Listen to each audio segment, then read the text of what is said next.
Hello again.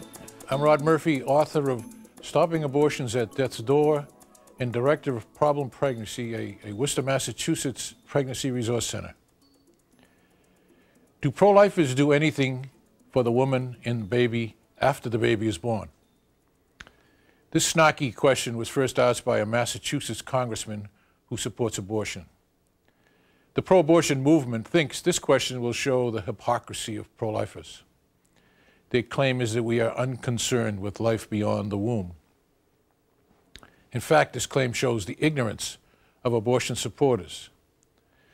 The pro-life movement need only point to its crisis pregnancy centers, which are its social service delta forces.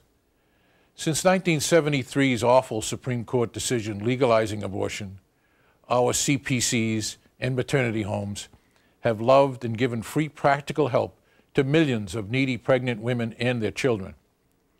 The pregnancy center's mission is to provide anything that a woman needs, the lack of which is causing her to consider abortion.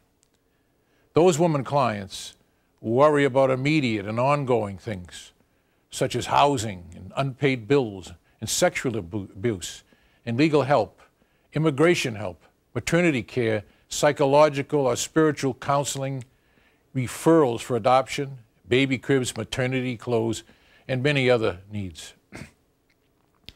At our Worcester, Massachusetts Pregnancy Center, we've saved babies by making overdue car payments. And more than once, we have paid for a wedding with a reception so that the baby would live. We've bought airline tickets to Africa and South America so an abortion-pressured client could go home to her mother instead of aborting her baby. Precious life should not end because of money. When pro-lifers provide that crucial practical help, the need for abortion is lessened, and the baby often lives. If a baby will die because a client has no apartment, then we must pay for an apartment. Parents and boyfriends often threaten that unless the woman has an abortion, she will be booted out of their home. By taking responsibility for that kind of real-life, ongoing client problem, we pro-lifers really do provide a choice and an alternative to abortion. Pregnancy centers and maternity homes also provide loving women counselors who follow the pregnant woman throughout her pregnancy and far beyond.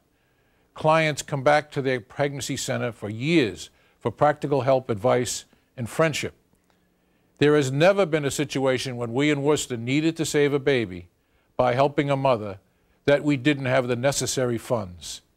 God is very generous, and He has lots of $100 bills.